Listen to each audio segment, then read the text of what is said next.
Hello students, आज अपन topic ले रहे हैं बॉडी फ्लूइड्स एंड सर्कुलेशन। जैसा कि अपन जानते हैं कि सभी ऑर्गेनिजम्स, चाहे वो यूनिसेलुलर हो या मल्टीसेलुलर, उन सभी ऑर्गेनिजम्स को अपने सर्वाइवल के लिए ये रिक्वायर्ड है कि उनको लगातार सप्लाई हो न्यूट्रिएंट्स की, फूड की, O2 की, साथ ही उनकी बॉडी के अंदर जो टॉक्सिक सब्सटेंसेज हैं उनका रिमूवल भी हो। Toxic substances just like we can say ammonia है, यूरिया है, यूरिक एसिड है, CO2 है। तो इस पूरे के पूरे प्रोसीजर के लिए दो चीजें होना आवश्यक है। एक तो वो माध्यम यानी कि मीडियम जिसके थ्रू ये चीजें सेल्स तक ट्रांसपोर्ट हो सके और सेल से बाहर की ओर ट्रांसपोर्ट हो सके। दूसरा एक सिस्टम जो इस पर्टिकुलर ट्रांसपोर्टेशन को क्या करे, कंट्रोल करे। तो दैट्स वाई अपन ये टॉपिक लिया है body fluids and circulation, which will make our understanding about the supply of the substances to the cells and the toxic substances removal from the cells. Is this clear? So one by one we will discuss about the functioning of the circulatory system and types of the body fluids and their composition. Okay? तो देखिए, सबसे पहले तो अपने कहा कि consistent supply किसकी, food की, O2 की, साथ ही फिर इसके अलावा अपन और कह सकते हैं विटामिन्स, हॉर्मोन्स। ये एक फंक्शन है किसका, सर्कुलेटरी सिस्टम का। ठीक है। दूसरा removal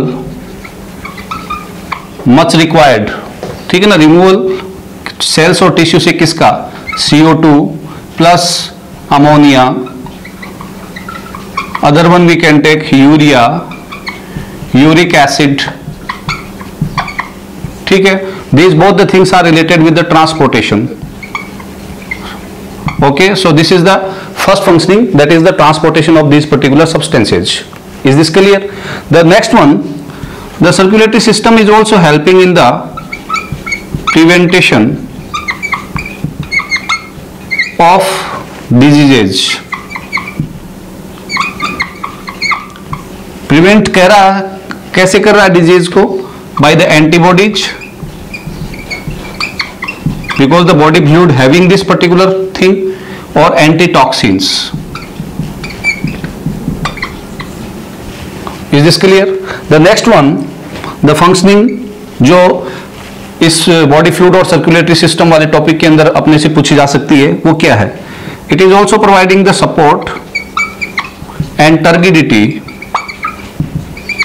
to some specific structures just like penis, and the second one we can take the nipples.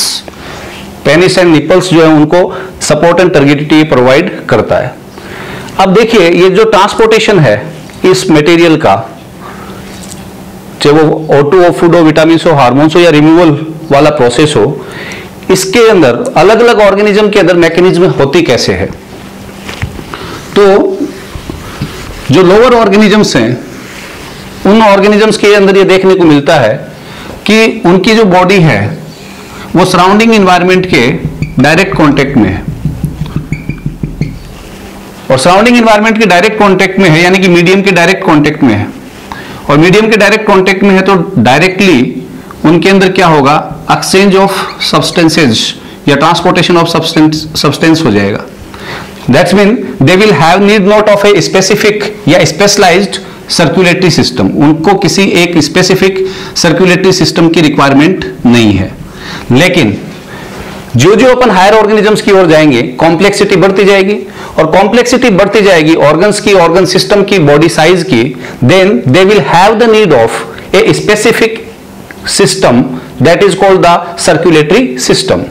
So with the evolution we can say the circulatory system developed in the higher organism.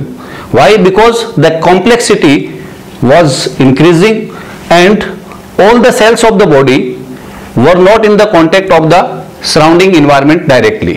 Is this clear? अब देखिए, circulation जो है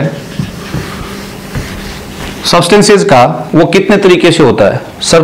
तो circulation के types अगर अपन देखें,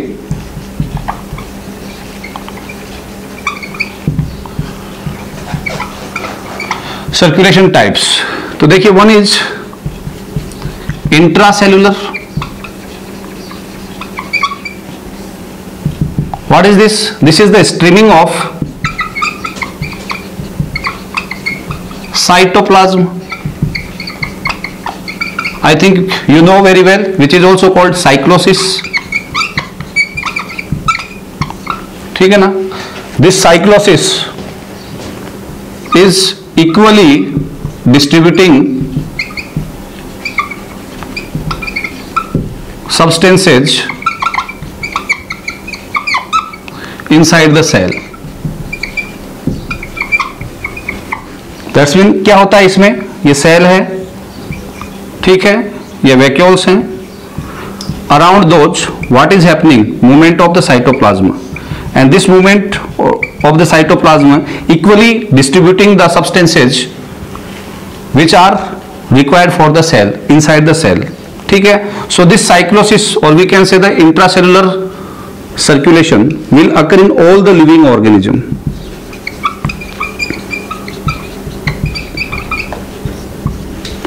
living organisms के अंदर सब में ये देखने को मिलेगा, ठीक है ना. Unicellular organisms,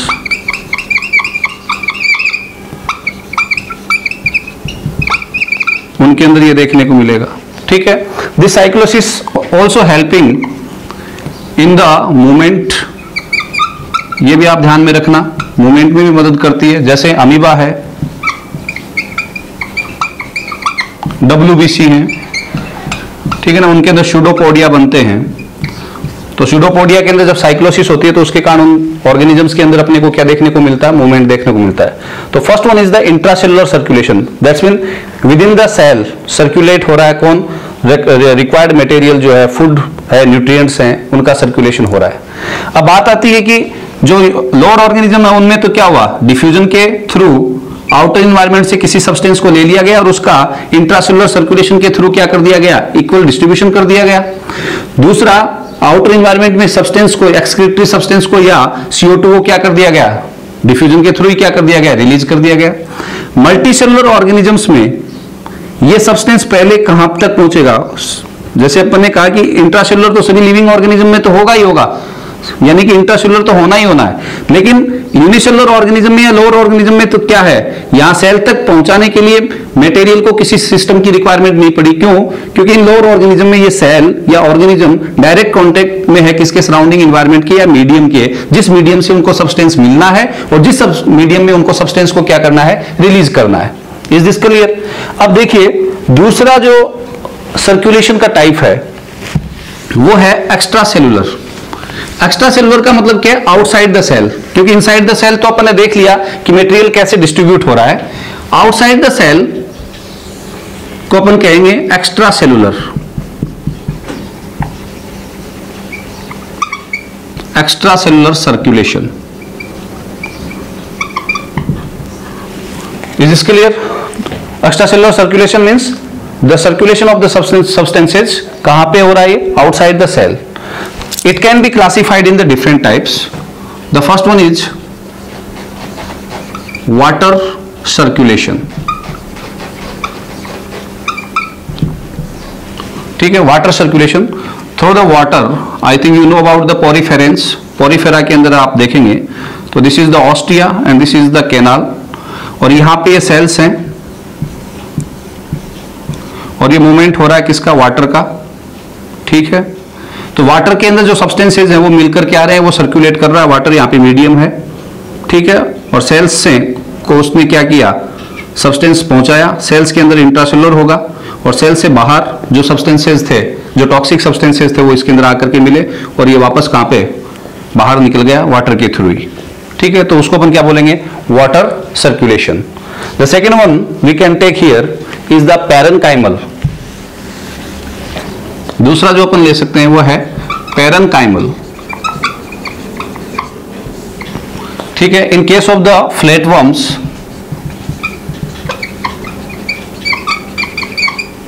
the skin is working as a gaseous exchange surface. तो O2 और CO2 का तो उसके थ्रू होगा, लेकिन इसके साथ ही जो बॉडी फ्लूइड है उसके थ्रू क्या होगा?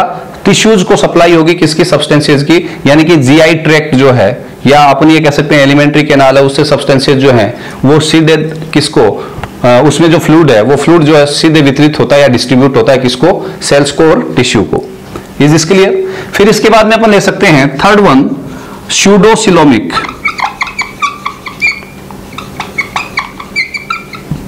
Circulation.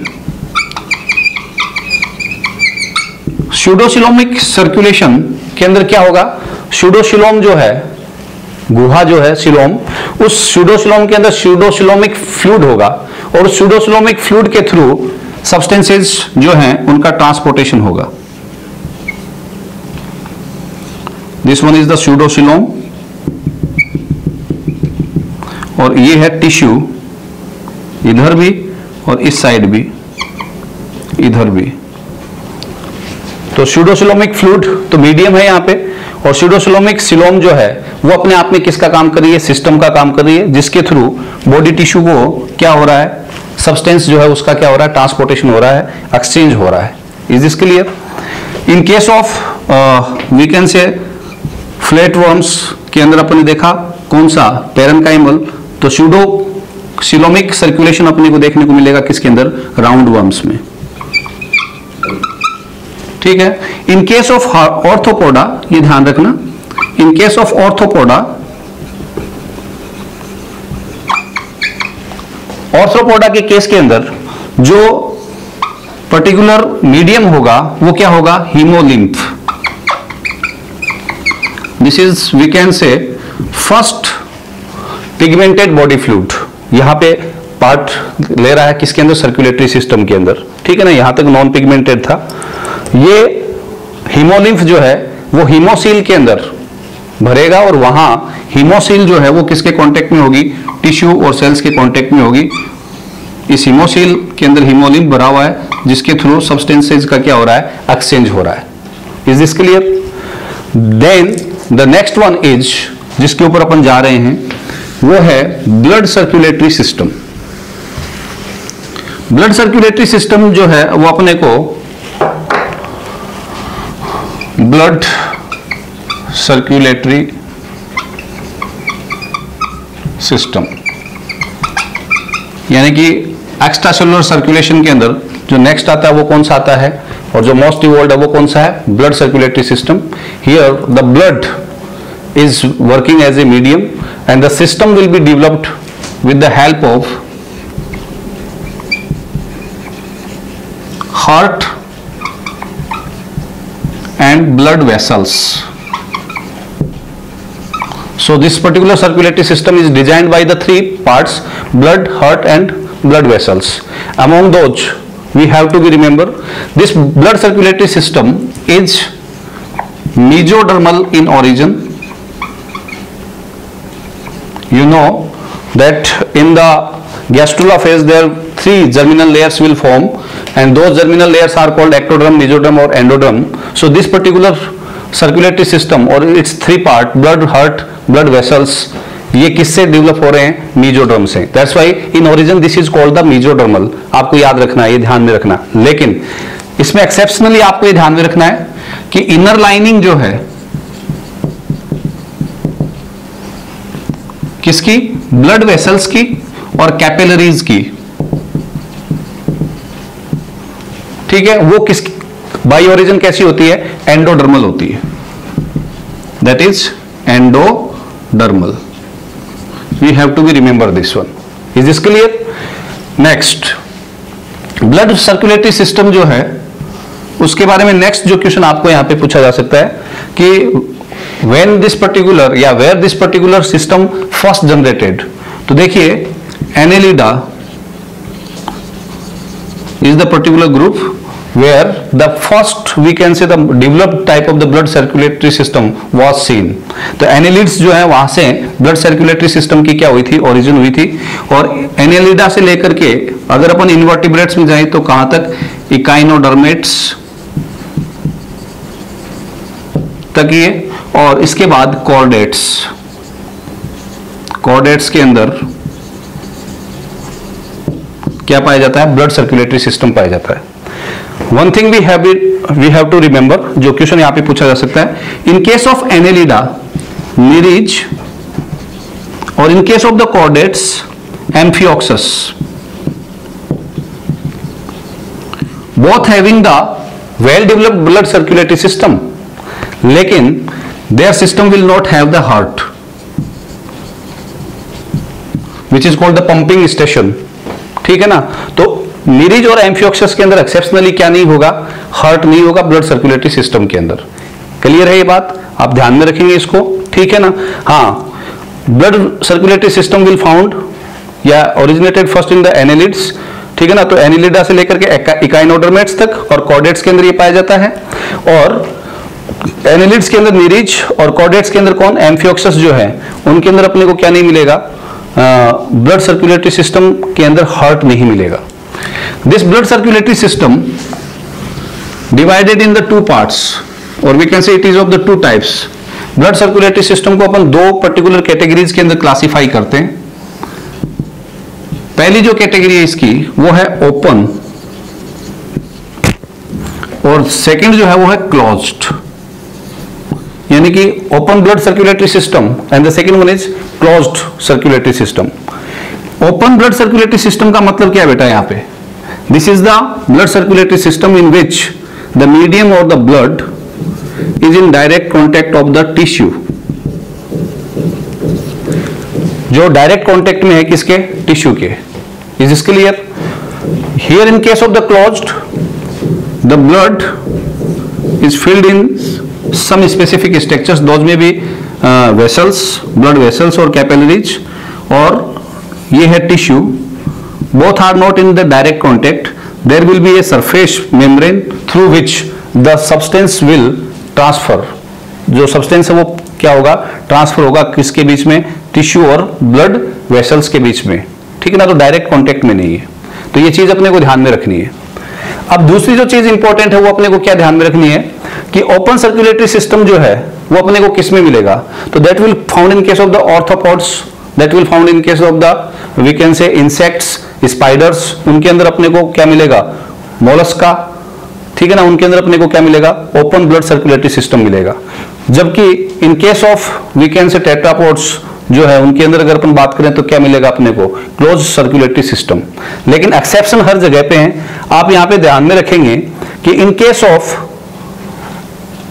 Annelids, sorry, in case of the earthworm, ठीक है, जो ऑर्थोपोडा की अपन बात कर रहे थे, ठीक है ना, और इन केस ऑफ मोलस्क का जो स्क्विड है, इन दोनों के अंदर अर्थवर्म और मोलस्का के अंदर स्क्विड, ठीक है, इनके अंदर क्या होगा, क्लोज्ड सर्कुलेटरी सिस्टम होगा।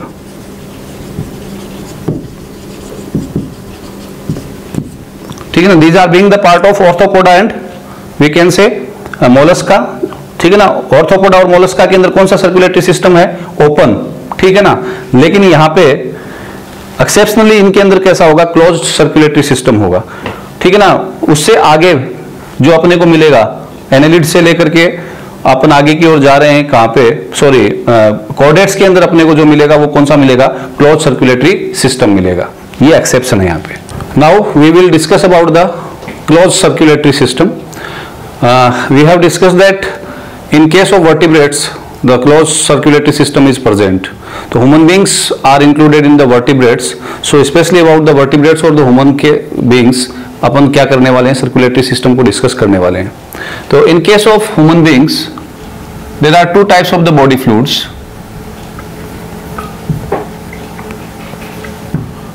one is the blood and second one is lymph. Okay, for the transportation or we can say the circulation of the blood circulatory system having the two other parts as we discussed, heart and blood vessels, capillaries. Okay, in case of the lymph will have the lymph vessels, lymph nodes, वो इसके अंदर include होंगी। अभी अपन इसकी बात करेंगे। William Harvey was the first scientist who discovered that blood is circulating in the body in 1628. So he is called the father of angiology. Blood circulatory system की study जो है वो कहलाती है एंजियोलॉजी, और he is the first who told about the circulation of the blood in the body. The blood is mesodermal in origin,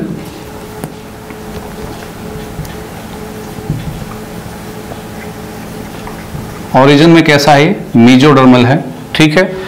mostly इसको अपन क्या कह सकते हैं, फ्लूइड कनेक्टिव टिश्यू,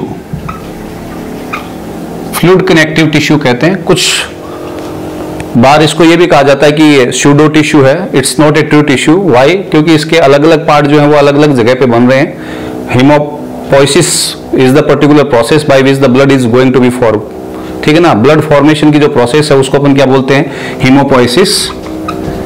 और हीमोपोइसिस की जो प्रोसेस है उसके अंदर ये माना जाता है कि प्लाज्मा जो है उसके ओरिजिन बोन मेरो में नहीं हो रही है। बोन मेरो के अंदर मोस्टली जो एपिफाइसियल पार्ट होते हैं, एपिफाइसिस पार्ट होता है लॉन्ग बोन्स का, जैसे ह्यूमरस और फीमर है, तो उनके एपिफाइसियल पार्ट के अंदर जो बोन मेरो है उसके द्वारा ब्लड का जो पर्टिकुलर सेल्स हैं, ब्लड वेसल्स, कार्पसल्स है, उनकी क्या होती है, फॉर्मेशन होती है। जबकि प्लाज्मा की जो फॉर्मेशन होती है वो कहाँ पे होती है, लीवर में, ठीक है ना। तो डिफरेंट ओरिजिन प्लेस है इसके, लेकिन फिर भी इसको फ्लूइड कनेक्टिव टिश्यू के अंदर शामिल किया गया, तो आपका आंसर यही रहेगा, ठीक है। हीमोपोइसिस की जो प्रोसेस है उसके अंदर दो पार्ट बन रहे हैं, एक तो क्या प्लाज्मा और दूसरा क्या ब्लड कार्पसल्स, ठीक है ना। दोज आर फॉर्मिंग, इनके कहां पे बन रही है, इन द बोन मेरो, ठीक है ना, और वो भी लॉन्ग बोन्स जो हैं उनके एपिफाइसियल पार्ट में। और प्लाज्मा की फॉर्मेशन जो है वो कहां पे हो रही है, लीवर में। अब यहां पे आपसे एक क्वेश्चन पूछ लिया जाए कि इन फीटल स्टेज जो है वो कहां पे हीमोपोइसिस होती है, तो इन फीटल स्टेज प्रारंभ में जो इनिशियल स्टेज में मिसेनकाइमल सेल्स, ठीक है, सेकेंड ट्राइमेस्टर तक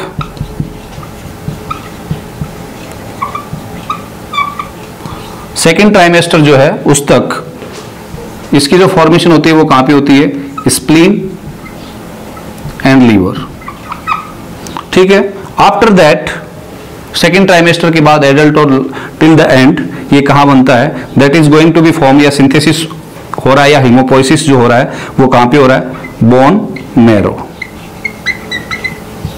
इज दिस क्लियर? नाउ अगर अपन ब्लड के कंपोजिशन और इसकी प्रॉपर्टीज की बात करें तो ऑक्सीजनेटेड ब्लड जो होता है, ध्यान में रखना आप, ये ब्राइट रेड होगा। और अगर अपन बात करें डीऑक्सीजनेटेड ब्लड की तो this will be of the purple colour. Is this clear? ठीक है ना। डीऑक्सीजनेटेड जो होगा वो कैसा होगा, पर्पल कलर का होगा। स्लाइटली एल्केलाइन होगा, दैट्स मीन इसका पीएच जो है वो होगा 7.4। एटमॉस्फेरिक प्रेशर जो है ब्लड का बॉडी के अंदर एट 37 डिग्री सेंटीग्रेड वो होता है 7.6, ठीक है, ध्यान में रखना आप ये। इसके अलावा this is heavier than the water, water से ये भारी होता है, तो जो स्पेसिफिक ग्रेविटी है इसकी ब्लड की वो होती है 1.0106 at 4 degree centigrade temperature, 1.0506 at 37 degree centigrade temperature.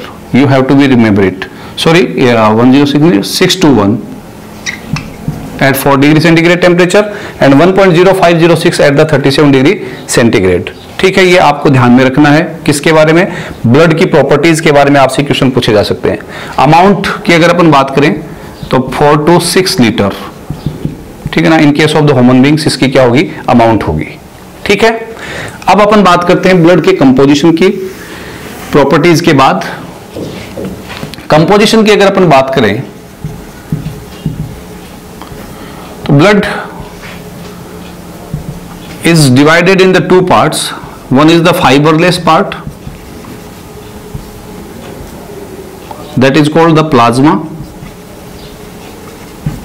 that is 55% of the total blood, and the second one part is formed components or the elements.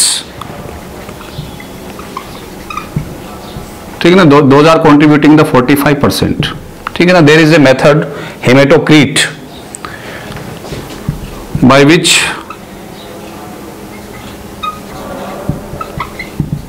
we can calculate the ratio of RBC.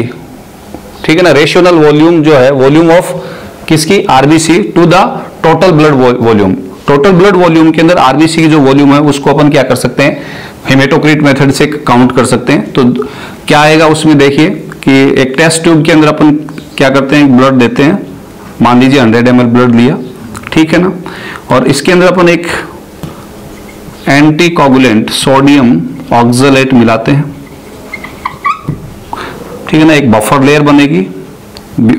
Below that क्या होंगी, RBC and the other corpuscles, और ऊपर की ओर ये क्या होगा, plasma. ठीक है ना. तो that amount will be of the total की जो होगी वो कितनी होगी, 55%, और ये कितनी आएगी, 45%. ठीक है ना. तो रेशियो नल वॉल्यूम या volume of RBC to the total blood volume, जो रेशियो पर निकालते हैं उसको अपन क्या बोल रहे हैं, हेमेटोक्रिट.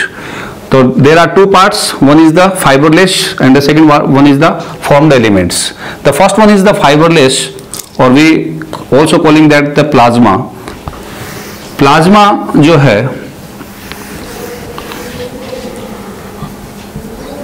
उसकी अगर अपन बात करें तो it having 90 to 92% water, 6 to 8% proteins and 1 to 2% other substances जो है वो इसके अंदर उपस्थित होंगे. One by one we will discuss about that. The major questions में बी आस्क्ड, मोस्टली जो आस्क पूछे जाते हैं वो किसके ऊपर, प्रोटीन्स के ऊपर. तो देखिए ब्लड के अंदर पाए जाने वाले जो प्रोटीन्स हैं उनके अंदर पहले हैं एल्ब्यूमिन्स. अंडरलाइन कर रहा हूं मैं, इनको ध्यान में रखना. मोस्ट अबेंडेंट प्रोटीन है ये ब्लड प्लाज्मा के अंदर पाए जाने वाले, सबसे ज्यादा मात्रा में पाए जाते हैं. ठीक है. They having the colloidal nature, ये कोलाइडल नेचर के हैं. These can hold the water, water को होल्ड कर सकते हैं. ठीक है. These are maintaining blood colloidal osmotic pressure, in short that is called the BCOP. ये ब्लड कोलाइडल ऑस्मोटिक प्रेशर जो है उसको मेंटेन करते हैं या उसको क्रिएट करने का काम करते हैं. ब्लड कोलाइडल ऑस्मोटिक प्रेशर क्या है, देखिए this is the particular pressure. ये जैसे किडनी है, इसमें जब यूरिन फॉर्मेशन होता है तो यूरिन फॉर्मेशन के समय जो फिल्ट्रेशन की प्रोसेस है, उस फिल्ट्रेशन की प्रोसेस के अंदर बीकॉप का बहुत बड़ा रोल होता है. इस प्रेशर के कारण ही ब्लड से जो सब्सटेंसेज हैं वो फिल्टर होकर के कहां पे, किडनी के थ्रू कहां पे, बाहर की ओर निकल रहे हैं, एक्सक्रीट हो रहे हैं. ठीक है ना. तो बीकॉप को क्रिएट करने वाले प्रोटीन है कौन से, एल्ब्यूमिन्स. यानी कि ब्लड को जो प्रेशर बनाना पड़ता है किडनी के अंदर, किसके लिए, फिल्टर होने के लिए, उस प्रेशर को क्रिएट करने का काम करते हैं कौन, एल्ब्यूमिन्स. और वो प्रेशर कौन सा है, बीकॉप. ठीक है. वन क्वेश्चन में be asked here, if the BCOP is decrease, BCOP low हो जाए तो ऐसे में क्या होगा. तो देखिए अगर बीकॉप लो हो जाएगा then what will happen, more fluid will be filled in the capillaries. Capillaries के अंदर फ्लूइड की मात्रा क्या हो जाएगी, बढ़ जाएगी. और ऐसा होगा तो that will be filled in the tissue, यानी more fluid will come out in capillaries, more fluid come out in capillaries. Due to that the fluid will be filled in the tissue and the tissue will show the swelling. Tissue के अंदर क्या आ जाएगी, swelling आ जाएगी. ठीक है. तो first one type है albumins. The second one type जो ब्लड के अंदर पाए जाने वाले प्रोटीन्स हैं वो कौन से हैं, ग्लोब्यूलिन्स. ठीक है. These are of the three types, alpha, beta and gamma. Okay, all having the different function. Alpha and beta जो है, those are helping in the transportation of lipids and ions. Lipids and ions के transportation में ये क्या करते हैं बेटा, मदद करते हैं. ठीक है.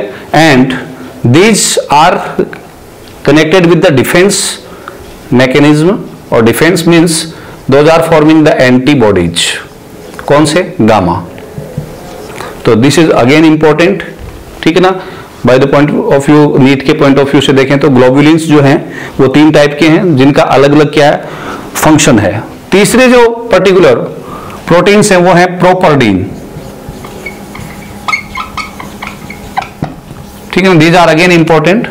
ये क्या करते हैं, अगर क्वेश्चन पूछा जाए ब्लड प्लाज्मा का प्रोटीन, ठीक है ना, जो वायरसेस को न्यूट्रलाइज करता है, तो न्यूट्रलाइज वायरसेज, ठीक है. फॉरेन आरबीसी, जैसे किसी डोनर से आपने ब्लड लिया है तो फॉरेन आरबीसी जो है उनको डिस्ट्रॉय करने का काम फॉरेन आरबीसी, ठीक है ना. और बैक्टीरिया को किल करने का, डिस्ट्रॉय करने का काम करता है कौन? प्रोपर्डीन. तो this will be also present in the plasma. तो प्लाज्मा प्रोटीन है ये भी. इसके अलावा ब्लड क्लॉटिंग प्रोटीन्स, ठीक है ना, प्रोथ्रोम्बिन और फाइब्रिनोजन.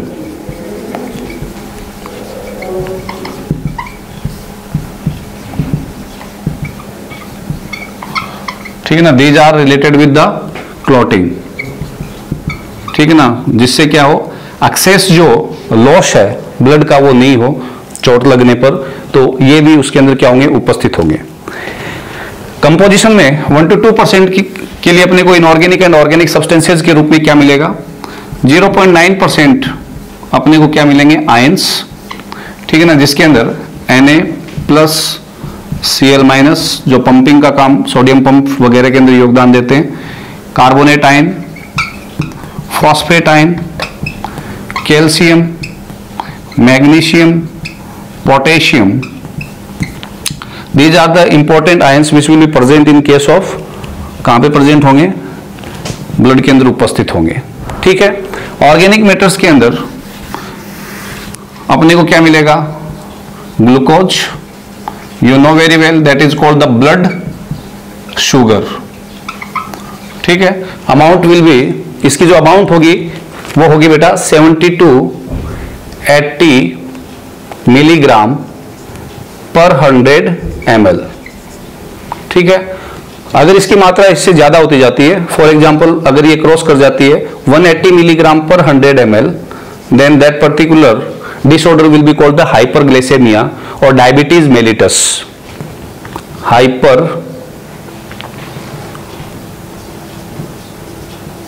ग्लाइसेमिया और डायबिटीज मेलिटस, ठीक है. इसके अलावा ग्लूकोज के अलावा और अपने को इसमें क्या मिलेगा, कोलेस्ट्रॉल.